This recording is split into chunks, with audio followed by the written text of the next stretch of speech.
Now, just over 7,500 people were murdered in South Africa in the last 3 months of 2022. That means around 80 people are killed in this country every day. Now, put that into perspective, and even the United Nations has recorded fewer fatalities in the Russia-Ukraine war. That's just the comparison for you since the conflict began a year ago. Now, according to the latest crime statistics, violence, contact crimes, they've shown another increase. Let's speak now to the man in charge, Minister of Police, Bheki Cele. Minister, thank you very much for your time. As we are saying in that introduction, a year-on-year increase in crimes, and these are very serious crimes. This is a reflection on the work of the police, is it not? It's a bad situation, Xoli, that needs to be corrected. And at a certain given point, South Africans have a better kind of conditions than what we see now. The South African Cabinet has just passed a document called Integrated Crime Prevention Strategy, where it says is across the government that the crime will have to be reduced rather than the police or the cluster alone. Put 6 pillars on it. One of it is early intervention, the bringing of the communities. Let's take the early intervention. If you go to a meeting in Hanover Park in Cape Town on a Tuesday at 11, and you find that there are more school kids at the meeting than the parents, those kids are in danger of being recruited by the gangsters and all that. So somebody will have to deal with those kids, early intervention, the education, the social development and all that. The other one is a social cohesion of the country. The things like your employment will have to improve. Things like housing, something that we call environmental design, where you go to places like your Deep Slot or your Khayelitsha, or you go to the COVID-19, the place called COVID-19 and Sanitizer in Western Cape, where there is absolutely nothing that tells you that normal people live there. That will invite the violence in those particular areas. Yes, the police must arrest. Yes, the courts must send people. Is that happening? Yes, it does. That's why at the present moment, prisons are 40% overpopulated, with almost 20,000 people doing life in South Africa.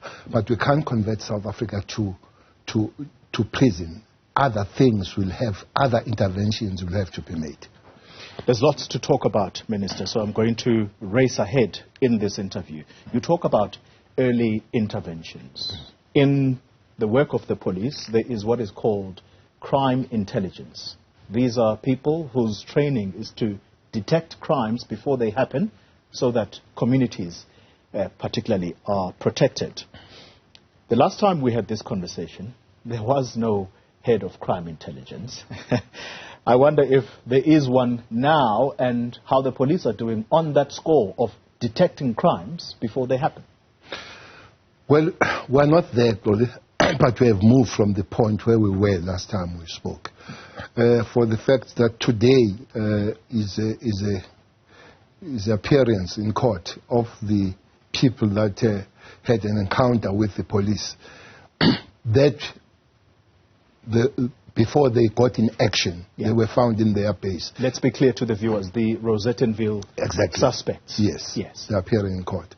But last week, we found, I think it's one of the biggest arms cache in South Africa, in Western Cape, 70 km away from the city in a place called Millersburg, where this guy is manufacturing his guns himself, and about 46,000 bullets that himself is. So that's a crime intelligence work. We're not there, but we do have a head now, General Khumalo. General Khumalo started on the 1st of January. He comes from the same environment, but he has been having a task of dealing with the unit of KZN that has been dealing with the political killings, where he has had a lot of success. It's unfortunate that is not much of that is not known. He has moved there now, and definitely will be putting that environment in a much better footing going forward. Let's talk about the corruption at Eskom. In a recent interview that I think the whole country now is aware of, the former CEO, Andre Director, spoke about 4 well-known cartels that are organized and sophisticated. And he says these are operating in Mpumalanga within Eskom. He even says that they may have links to Transnet. So these are 2 of the country's big parastatals. But interesting element, he says, is that every week someone is assassinated in Mpumalanga. Are you aware of this as the police? Well, Eskom matter is one matter that from the head of the state has really grabbed our attention, all of us. The committee on Eskom has been chaired by the Deputy President, is chaired by the President of late, as a special committee chaired by the Minister in Presidency, Gungubele. All of us have come together on this matter. We sit in the committees together with the management of Eskom, including the CEO that sits on those meetings. There's been some good response on the matter. We have put a permanent committee that there are 17 government departments and entities sitting in that committee dealing with this matter on 24/7, headed at the level of the Deputy National Commissioner as a chair of joints on the matter. Maybe that's why about the middle and lower people, 86 of them are arrested on these matters of Eskom, and 31 top are arrested by Hawks. All those people are in court as we speak. Some of them are in custody. On the 86 one, 53 of them are in court, 11 are in custody. The 31 from the Hawks are in court for 53 cases, or 53 dockets on that. On the question of assassination, assassinations I know and we have responded to are political assassination in Mpumalanga, where the councillors have been arrested and people that are associated with municipalities. I would really love that the CEO gives us that information of assassination from the side of the police. It seems that it's only him that knows about that. But having said so, on the 24th of January, we had a very special meeting with the management of Eskom, led by their Chief of Security, Advocate Pillay, where we agreed that they'll give us all the names, high names of those people that are involved in this. We haven't received those names. We believe that even the name of a politician would have been among those names. We're still urging that please bring those names to us. That's very strange. I want us to take a break for a moment, because there does seem to be some claims that are quite specific stemming out of Eskom. So when we continue, we'll pick up on the Eskom element with the Minister of Police. If you're just joining us, we are in conversation with the Minister of Police, Bheki Cele. Minister, let's pick up on the Eskom element. Mr. Director asserts that there are people that are caught at Eskom power stations committing crimes. And there's a specific case he mentions about someone who was overcharging for things that you wear on your knees when you're working at power plants. And that person got caught and they were handed over to the police. But at the instruction, this is now quote unquote, these are his words, at the instruction of a senior police officer, that person was released without charge. Are you aware of a specific case like that? No, I'm not. And the CEO would have done better on that one. I'm saying to you, the Deputy National Commissioner of the South African Police, General Musekete, as a head of the joints in the country, is assigned in looking at. Besides that, General Jacobs, who is a former head of the CI, works with the team that is attached to the headquarters. They physically stay there in the headquarters of Eskom here at the park. Yeah. Besides, a brigadier is given a permanent job to deal with the issues of Eskom, the brigadier. So, National Commissioner, Deputy National Commissioner would have known, because it would have been good to say, here is a person that you are arresting, and I guess that person would have been arrested by the police, because the authority of arrest in South Africa lies with the South African police, not with anybody else. Even you, even their private security would have handed over and say, here is a thing, but that's information that we don't have, and it would have been good to have that information and act on it. This is quite strange, Minister, because just before we went on a break, you mentioned a meeting of the 24th where it would seem a high-level meeting between Eskom leadership and the SAPS executives, where at that meeting, Andre Director himself talks about a high-level meeting where it wasn't just the police, but also SSA that were part of that meeting, where confidential information was shared, quote-unquote, with the police. I want to sum up this entire episode around Eskom and say this to you, that at a time when the country is trying to garner all resources and channel them towards the protection of these power plants, because, first of all, they are national key points. Second of all, the army has been deployed there to try and support the work of the police.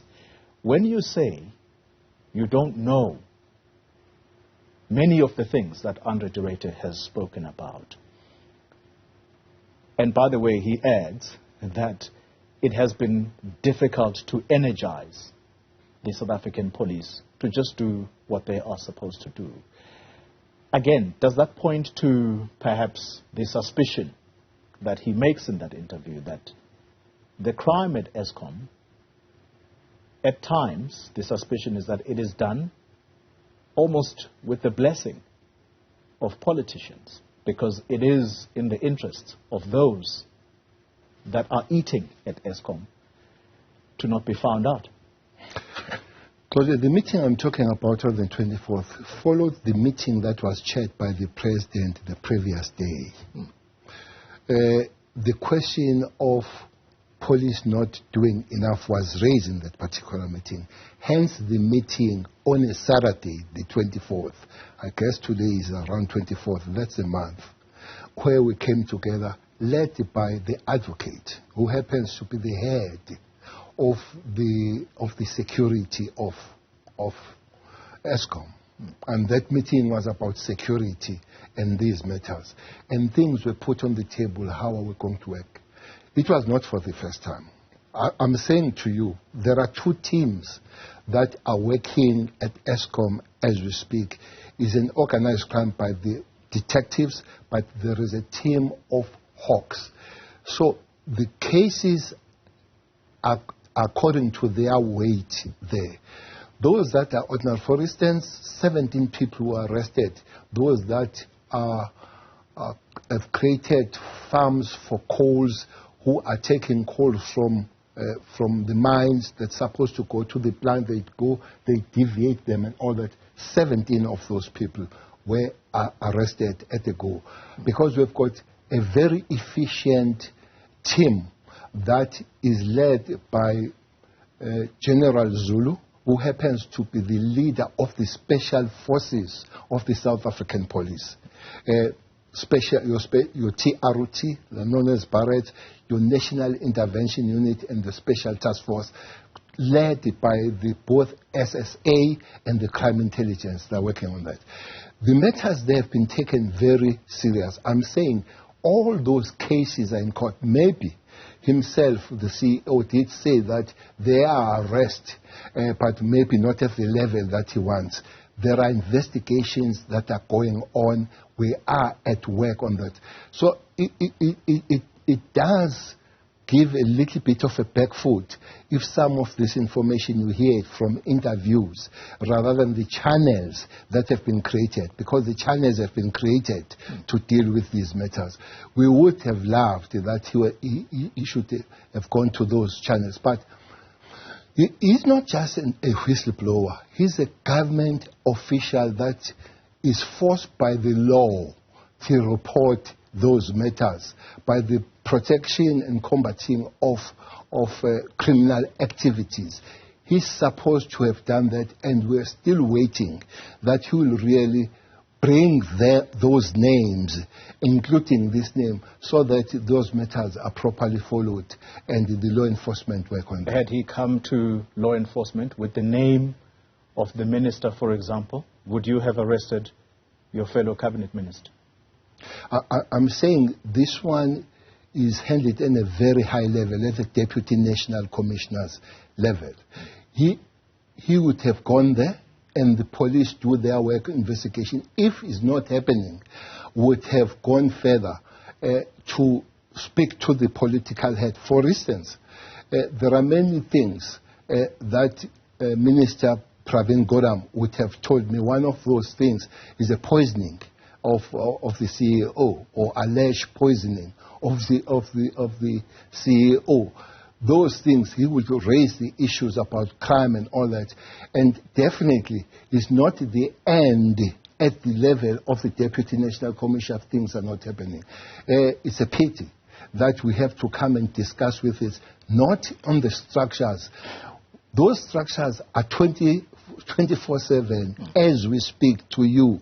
Operations are going on. People, I'm saying to you, 86 people have been arrested there by these organized crime detectives, but also 31 people by the hawks, and those are at the corruption and fraud and in a more organized way crime. Minister, those things are happening.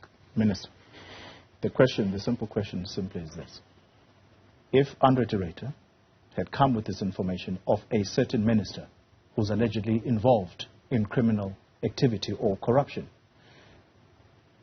and he comes and says, this is the name of the minister, how much energy would there have been to arrest that minister? And let me add, now that you've brought up the poisoning element, Andre was poisoned in December. We're sitting in February now, end of February. He says in that interview, the person that was previously in charge of that vending machine, coffee machine, has since disappeared. How difficult would it be to trace that person if really the police was interested in doing their jobs? These are two cases. Simple. Well, he added to say the middle-aged men have been sent to go and investigate. No, Minister, don't get diverted. You are insulted by him saying that your police officers are very old and yet they hold junior positions. I'm not insulted. I'm not insulted. So he's not a police officer. He doesn't know the environment. That environment must leave it to the police and all that. These are allegations that you put. That's what South Africans have a right to do, of having those allegations. And then the police should then investigate on those matters. That matter is investigated, it continues, and it cannot be just investigated by the police alone. Because there are highly sophisticated way of cyanide or whatever, those things should be investigated and collaborated with forensics, with laboratories. That is going on, Xoli. Nothing has been stopped until those collaborations between the police and the laboratories, they find their way out, and the police can't just go and arrest and go investigation. They need to investigate and have the solid information which they are working on. The day the information is finalized and solid, then the police will act accordingly. Let's talk gun violence. Half of the people that were murdered during this reporting period, whose stats you have released, they were killed using guns. And there is a clear proliferation of guns on South Africa's streets. There have been several mass shootings that have taken place as well at the start of this year. Some of those you have visited. How many people have been arrested? Well, I don't know. We've asked two pointing question, how many people are arrested and the guns. Maybe let's start at the end. Because that's one problem we're facing as the police. That the problems are really announced and they make big news. When police make responses, it's not very much known. Let's take Newzroom shooting, where 17 people were killed. Those people have appeared in court twice, who have been arrested, 5 of them. They've appeared in court twice for killing those people. But it's not the same prominence of them appearing in court after they've been arrested. Remember, it was Newzroom and Kwapata in Maritzburg. There were 4 people who were killed. Those people have been arrested, have appeared in court. Wapiji, 7 women were killed.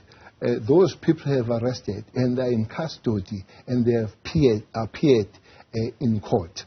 The recent one is Ekunu, where young people, about 7 of them, were shot and killed. A person has been arrested, the gun has been found, the gun has been linked to the crime scene. Indeed, there are these arrests. We would have loved to work on the prevention rather than reacting. But the sixth leg of the document I spoke about, the integrated, talks on the communities, that we need to work on the communities. The reaction sometimes come late when people have been killed. You were talking about the Morane Commission one day. The day you were talking about Morane Commission, 8 people were given life on the same issues of Morane in Giplands and all that. Indeed, we do need to work on prevention. Maybe that takes us to the first question about the guns issues. There are many, these illegal firearms. They've got 3 or 4 sources where they come from. They will come from bad elements of the law enforcement themselves, the police. Hence, some of them are arrested, those police, which will be the guns that will be very less in numbers. They will come from the private security companies. Private security companies, there are private security companies that they go under, and you will never know what happens to their 4,000 guns in the country. And then the SIRA will have to look on that. The third one will come from the crossing the borders, from the neighboring countries. As we have arrested a lot of AK, you know that there is no production of AK in the Republic of South Africa. But most guns in South Africa, they come from the legal, private, and individuals' owned guns, where they get stolen, where they get lost, and some people become really reckless in handling those guns.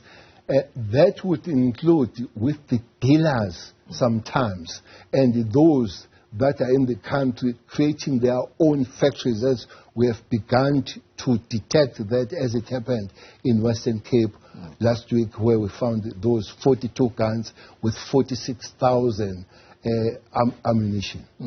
But on that last 12 months, we have arrested 46,000 of those guns, and we have destroyed them. Indeed, there's something happening. I would concede that not enough as we go forward. It's a depressing situation because the reason we are today also talking about the assassination in broad daylight of well-known musician Kenan Forbes is because of these guns that are so easily available on South African streets. Is there an update on who may have killed them? Well, the investigation is going on. I spoke to the provincial commissioner. It's headed by the organized crime in the province of KwaZulu-Natal at the level of brigadier. They say they are following the directions. It does look like they have some directions to follow. That's not nearly enough, Minister.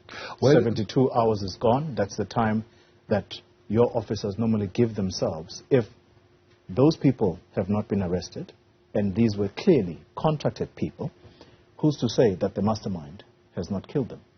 Well, not all the cases that we win to deal with them in 72 hours, but it doesn't mean that we are not going to crack the case. Sometimes it's also okay to be thorough before you act on these cases, because it's no use to rush sometimes and to find that your case does not see the light of the day when it goes to court.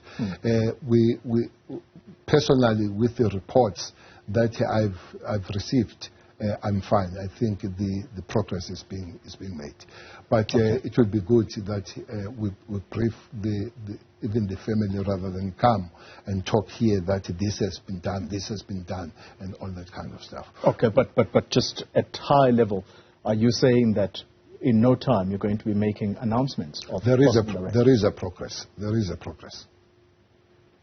I don't know in no time what it means. There is a progress.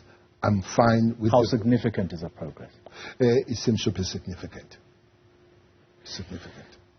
I just want to make one more point on this thing of the murders. 3,000 people were killed on the guns, but 2,500 were killed in South Africa without guns, which means South Africans are bad people to say even if guns were not there, they will still find a way of murder. Yeah. Some of these people, they are killed by bare hands. That's what the South Africans do. So, which means we do need to work on the communities, and as South Africans, as human beings, to say we need to go beyond what you do, but as human beings, let's find the way of dealing with the matter. Yeah. Whilst we are on the AKA case, this is a matter that you deliberately went onto yourself during the release of the crime stats. But I want to ask you a different question. Are you satisfied with how the Western Cape Police dealt with the investigation? Were they thorough in their job of investigating whether or not there was no foul play in the death of Anele Tembe? Because the family seems to allege that the decision to drop the investigations, the decision by the NPA to drop the matter, was because they've relied on fabricated statements. Fabricated, I'm not sure. And the report is that the investigations did go on by the South African police, and the prosecution declined to prosecute. So it does look like the matter is there now, that the family is not satisfied that the NPA declined. And I know that there is a correspondence between the family and the NPA on working on that matter. But fabrication or real solid investigation, that is for the court to tell if and when it does go to court. But the simple question is that you are satisfied with the manner in which your officers dealt with that investigation at the time? Police are very adamant that they are solid. Let's then talk police corruption. Is your National Commissioner of Police, along with his KZN counterpart? Are you satisfied that these are officers that can be trusted and are incorruptible? Well, incorruptible, all human beings can be, except and until you give me the evidence that they are corrupt. But satisfied for now, yes, I'm very satisfied that they do the work and they are at work, and there are things that will be said, and it would be good those things are put on the table and be properly investigated. The other thing is that these are not new allegations, are the allegations that were there even before they are in the position where they are. It would have been good that by now they would have been long investigated and put on the table. And we believe that we do have capacity of those investigations. The IPID will have to help us on dealing with those matters. Okay, so IPID will do their work of being the watchdog over the police. But did you, as the person that the National Commissioner accounts to, did you ever ask him whether he did receive a gift in the form of a Louis Vuitton bag, and what was the response? Well, I have asked him, and according to him, he didn't receive such a bag as a Louis Vuitton, as it is claimed by those people that are making allegations. That's why it would be important that they put more information and then and more evidence so that we all know what's the story there. Yeah. We're edging closer to the end of this interview, Minister. I'd like to ask you a question around why the President should keep you as a police minister.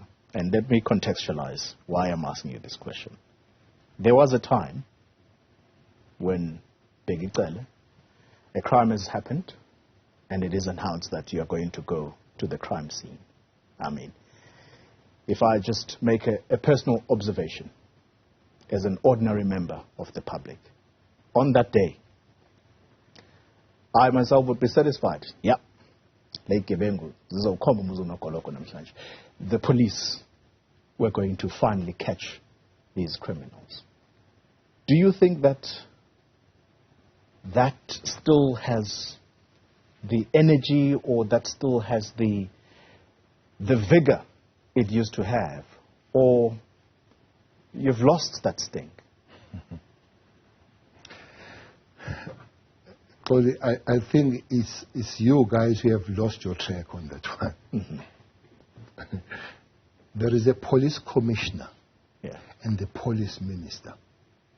I don't know if you have read your Police Act and your Constitution, what those two documents say about policing the minister and the commissioner. You see, the commissioner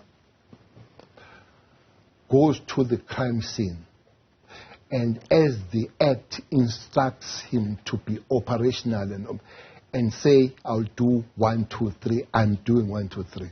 The minister will go to the commissioner and ask the commissioner to go 1, 2, 3, with the exception of one thing, that the minister will always be a link between policing and the communities. And the most of these sins you see, whether it's at Xoli and many others, including where I was last Friday, where this young girl was killed clear, those are the communities that they invited the minister to do. But the actual operation would be in the hands of the national commissioner and his operations. And that fire is there, and I guess it's just more than before. The only thing maybe there is no place to make the fireplace. To make sure that those things do happen. The question about the president, he's here. I know for sure he's in the country. The question will be better directed to him, why he would keep me.